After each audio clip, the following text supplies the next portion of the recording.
Vamos à Bíblia agora. Como que os discípulos entenderam a presença real?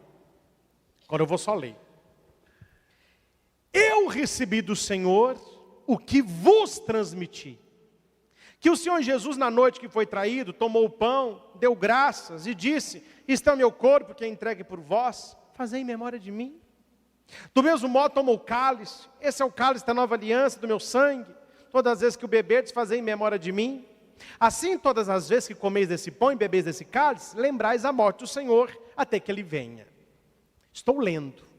Portanto, aquele que comer o pão, ou beber o cálice do Senhor, indignamente, será culpado do corpo e do sangue do Senhor. Que cada um se examine a si mesmo, e assim coma deste pão e beba deste cálice. Aquele que o come e bebe, sem distinguir o corpo do Senhor, come e bebe a própria condenação. Aqui está claro Paulo dizendo que a comunhão não é símbolo, não é teatro, mas é o corpo do Senhor. E ele está falando, quem não acredita que é o corpo do Senhor, não deve comungar. Porque aquele que come e bebe, sem acreditar que é o corpo do Senhor, come e bebe o quê?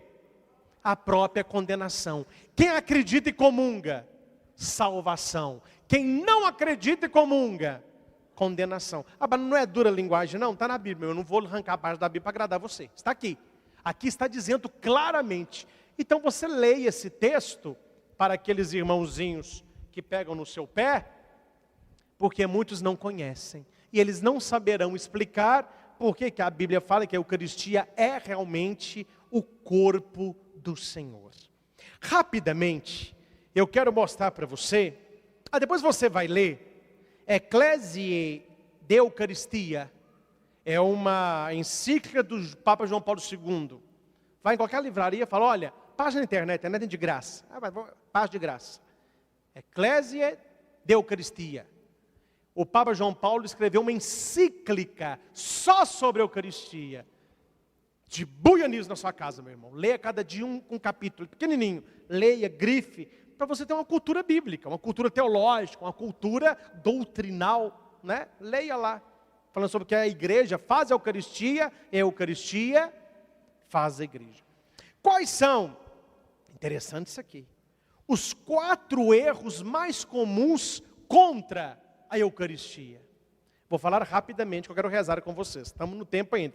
Eu tenho 9 minutos. 4 erros comuns. Primeiro erro, a celebração da missa não é diferente de uma ceia. Esse é o primeiro erro. É uma barbaridade quando alguém que é católico, mas não entende nada do que está fazendo aqui, a pessoa passa para lá.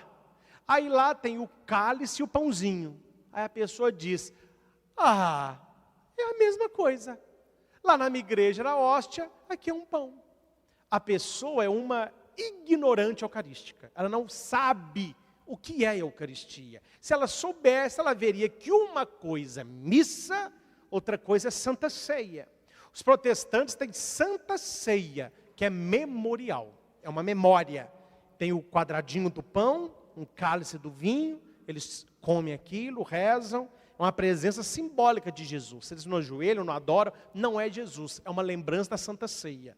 Nós não é uma lembrança, é um sacrifício. Sacrum facere, fazer o sagrado. Tanto é que o padre diz assim, orai, irmãos e irmãs, para que o nosso sacrifício, não é Santa Ceia, é sacrifício. Jesus morreu no Calvário, e a Eucaristia atualiza o que aconteceu no Calvário. Eu sei que a linguagem é pesada, se quiser depois a gente aprofunda numa outra oportunidade. Olha para cá, isso é pesado, meu irmão. Eu sou o João, eu estou do lado de Maria, mamãe de Jesus. Do lado de lá está Maria de Cleofas. Nós estamos olhando para a cruz. O que nós estamos vendo? Jesus morrendo para a salvação do mundo. Hoje, 2016, Divinópolis, o padre ergue o cálice e a hóstia, por Cristo, com Cristo, em Cristo, corpo entregue, sangue derramado. Você está olhando para o altar, é Cristo morrendo para a salvação do mundo. Não há diferença alguma entre o que aconteceu no Calvário e o que acontece na Santa Missa. A Santa Missa atualiza no tempo e no espaço a salvação do Calvário. Por isso que se diz a imagem espiritual da missa que você não vê e que eu não vejo. E São Gregório vai dizer, tem bem que não vê, senão você morre. Que na hora da missa acontecem coisas que os olhos não veem. E a igreja sabe. Tanto que a igreja diz assim, confessemos os nossos pecados. Aí você começa, confesso a Deus Todo-Poderoso, e a vós, irmãos e irmãs, nós estamos por aqui mesmo, que pequei muitas vezes, pensamentos, palavras, atos, emoções, minha culpa, e peço, o espiritual, e peço aos anjos, porque eu estou na missa, tem muito anjo aqui, aos santos, e a Virgem Maria, e a vós, irmãos e irmãs, que intercedeis por mim, você não está vendo, mas na hora da missa, tem pelo menos o número de anjo, é o número de gente, porque se é o anjo da guarda, vai à missa, você não sabe. Então ele está do seu lado, e ele adora Jesus. A Bíblia diz que serafins, potestades, querubins, descem sobre o altar no momento da consagração. Os santos se ajoelham. Quer dizer, é uma visão, leia depois as visões de Santa Catarina na hora da missa. O que ela via? Tem um livrinho que chama A Visão Espiritual da Missa. É de cair. Não é? Até eles contam que uma criança pediu para Jesus que ele queria ver Jesus. E que ele nunca tinha visto Jesus. Aí a mãe levou o menino à missa, é fato real. Na Itália isso. Levou o menino para a igreja, a hora que o padre pega a hóstia e fala assim, tomai todos e comei. Isto é o meu corpo que será entregue para vós. Aí o padre levanta. Quando o padre levanta, o menino assustado fala assim, ele vai cair! Aí a mãe, quieto! Quase que caiu. O pessoal achou que era piada. Depois chamou a mãe e o menino, perguntou o que era, o menino não quis falar nada. No catecismo ele desenhou. Ele desenhou o padre, segurando a hóstia, só que a hóstia, o padre segurava os dois dedões de Jesus, o dedão do pé. E o padre levantando a hóstia, Jesus grande assim, ó, na cruz. O menino viu. É o que acontece na celebração da Eucaristia. Aquela criança na Espanha, que após a missa falou para o padre assim, eu quero comungar. O padre, você não fez primeira comunhão. Eu quero comungar. Para ficar ali, vem cá.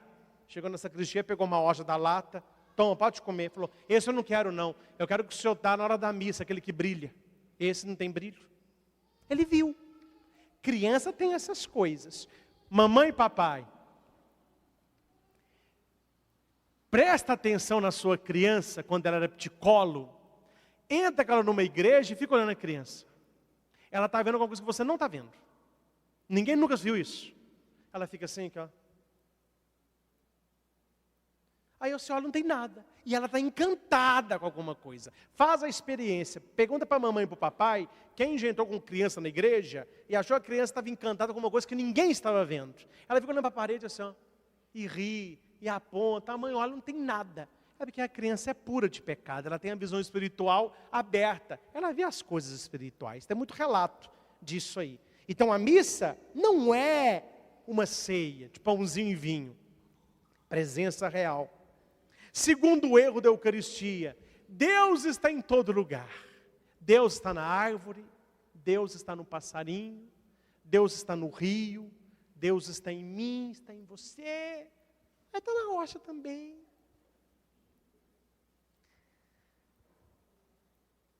Leia Catecismo da Igreja Católica, 1373 a 1381. A Eucaristia não é reflexo de Deus, ela é Deus. Ele não está em todo lugar e na Eucaristia, ele está na Eucaristia. E se vê Deus pela obra da criação. Terceiro, tem gente que está falando isso aí, viu? A presença de Jesus na Eucaristia é só durante a missa. Durante a missa ele está está na ossa consacrada, ele é ali. Acabou a missa, ele não está mais.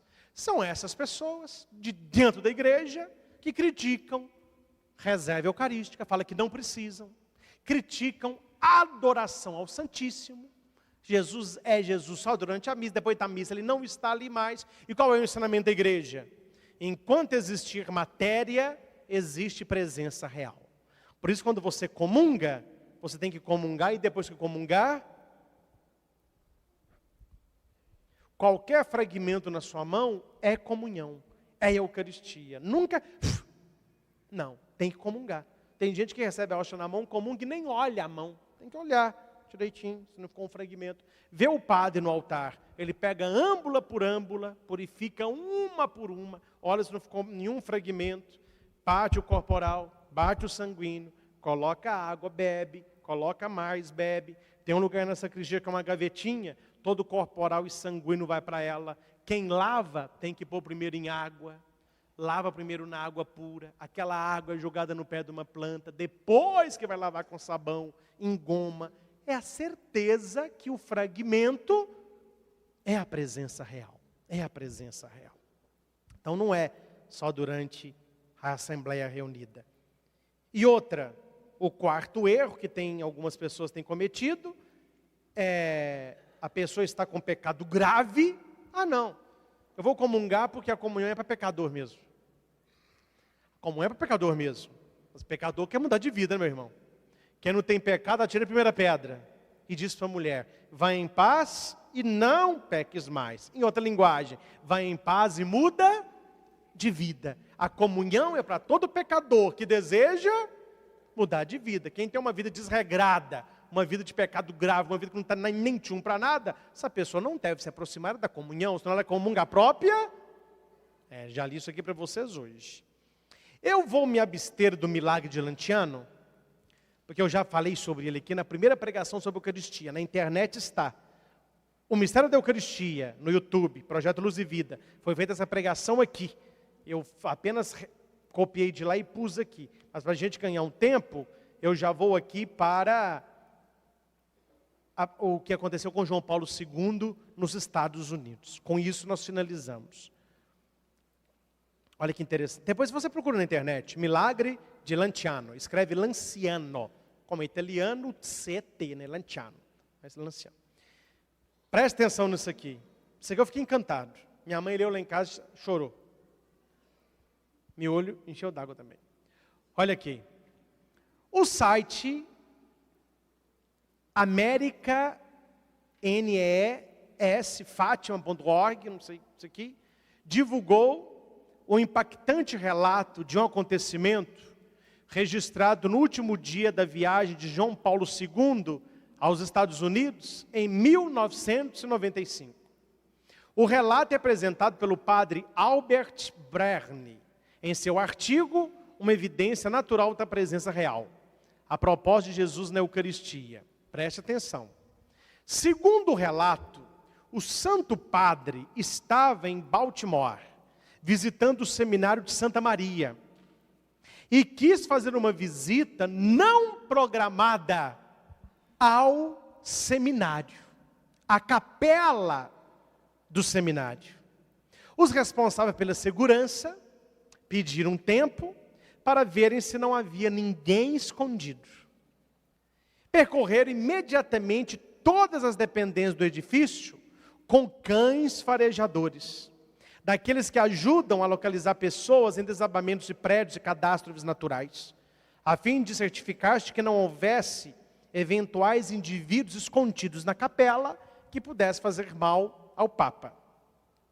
Os cães fizeram o trabalho, preste atenção, os cães fizeram o trabalho dentro da capela, supostamente vazia. Quando chegaram diante do sacrário, eles pararam e ficaram olhando fixamente, latindo, sem piscar, como procedem quando detectam uma pessoa escondida entre os escombros. De olhos fixos no sacrário, eles cheiravam, grunhiam e se recusavam a sair do local. Na visão do policial, para aqueles 3 cães havia uma pessoa escondida dentro do sacrário. Os cães só se retiraram depois de receber ordens dos seus responsáveis. O Papa visitou a capela. Você que termina de ler esse artigo sabe responder. Quem estava escondido dentro do sacrário? Que os cães viram e o ser humano ainda duvida. Maravilhoso relato. Isso está no site, no Brasil, Aletheia. Você pode entrar lá. Aletheia é um site padre, pode entrar. Aletheia. Vários artigos.com. Aí lá você coloca cães farejadores, presença dentro do sagrado, uma coisa assim. É isso que está lá, só que tem o retrato do cachorro, né? O cachorro, né, numa grama. Meus irmãos, o cachorro que é cachorro, sentiu que dentro do sacrário tinha uma presença viva. E tem muita gente que olha para o Santíssimo, olha para a capela e não vê nada. É preciso que nós tenhamos aquela fé de São Tomé. Toda missa que participarmos, olhando para a Eucaristia, e que possamos dizer: meu Senhor, eu creio. Eucaristia é comunhão para a alma, é comunhão para o corpo. Antes de fazer a exposição do Santíssimo, quero dar um testemunho meu, que a minha mãe está aqui, não me deixa mentir. Lucas está aí? Com a Aline? O Lucas e a Aline são ministros da comunhão aqui. Eu operei na quinta. Eles foram levar a comunhão para mim no domingo. Levaram outras vezes, mas no domingo foi a primeira. E a operação que eu fiz não tem corte. Ele é por aqueles buraquinhos, né? Tem um nome complicado que eu não sei falar, mas aqueles buraquinhos. E o buraquinho que fizeram em cima do umbigo é um buraco maior. Tanto que é 4 pontos, os outros é um só. E no domingo de manhã eu acordei com uma dor nessa região que nada passava. Aí todo tomando remédio para dor, e pus comprimido debaixo da língua, o xará receitou uns fortes, e eu estou tomando, e nada. Aí eu sentava quietinho, e o negócio tá... Eu falei, meu Deus, eu falei com a minha mãe, não, mas aqui, ó, mas dá uma dor que nada passa. Mas aí, o que eu ia fazer? Eu sei, a operação é assim mesmo, né? O restabelecimento não é fácil. A operação não é tão complicada, mas o pós é complicado. Aí eu fiquei sentadinho, não vou nem mexer, mas não adiantava. O negócio estava doendo e latejando. Aí chegou o Lucas com a Aline, com a Eucaristia. Hora que estavam celebrando, eu falei assim, oh meu Deus, eu sei que eu podia pedir tantas outras coisas, mas se for o seu desejo para mim, que quando eu comungar, que eu tenha pelo menos um alívio, porque está doendo demais. Eu já enchi de anestésico, nada funciona. Eu não sabia. Mas quando eu comunguei, depois minha mãe me contou que ela também rezou por isso. Falou, meu Deus, está alívio as dores do Cristo aí, está sentindo diante de dor, estou tomando remédio, nada. Já estou dando o meu testemunho de vida. Não é 1 minuto depois, não é 5 segundos depois. Olha o que ele falou, ele celebrou. É engraçado, né? O ministro celebrando. Aí na hora, depois que ele leu o evangelho, ele falou assim, padre, o senhor quer comentar o evangelho? Eu falei, não vou comentar não, você pode comentar o evangelho. Ah, não, padre, faça isso comigo. Não, eu falei, não, vai lá, manda brasa. Aí ele comentou, é muito bonito, pessoa muito de Deus. Aí falou do evangelho, né? Comentou. Não é? Aí chegou na hora da comunhão, a gente comunga na boca. Aí ele falou, Dona Ana, corpo de Cristo, minha mãe, amém.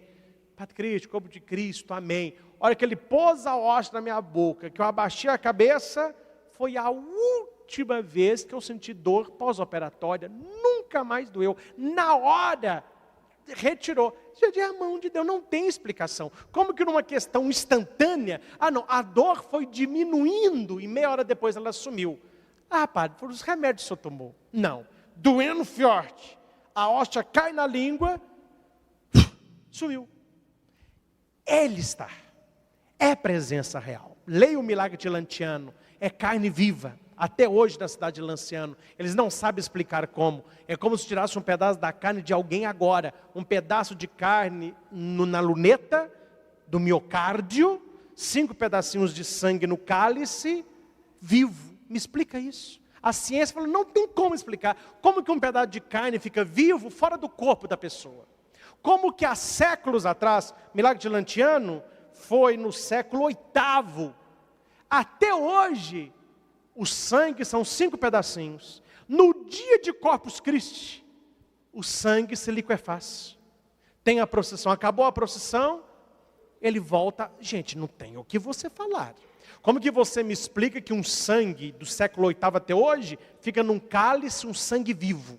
Não é um sangue morto, não é um pedaço de carne seca, é uma carne úmida do miocárdio. E no meio tem um rasgo que os cientistas falaram, eu não sei o que foi, mas foi algo, uma lâmina pontiaguda que cortou essa carne. Nós sabemos, foi a lança do centurião que abriu o coração de Cristo. São milagres estupendos da Eucaristia, e nós temos a Eucaristia perto de nós, e muitas vezes nós ainda não sentimos a presença real. Olá, eu sou o Padre Christian Shankar e você está no nosso canal de evangelização, Projeto Luz e Vida. youtube.com/Projeto Luz e Vida. Toda semana um novo vídeo para você. Curta, favorite, compartilhe, inscreva-se no canal. Acesse o nosso site christianshankar.com.br. Lá você encontra esta e outras pregações.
Disponíveis em CD e DVD. É o projeto Luz e Vida, levando até você pregações que podem mudar a sua vida.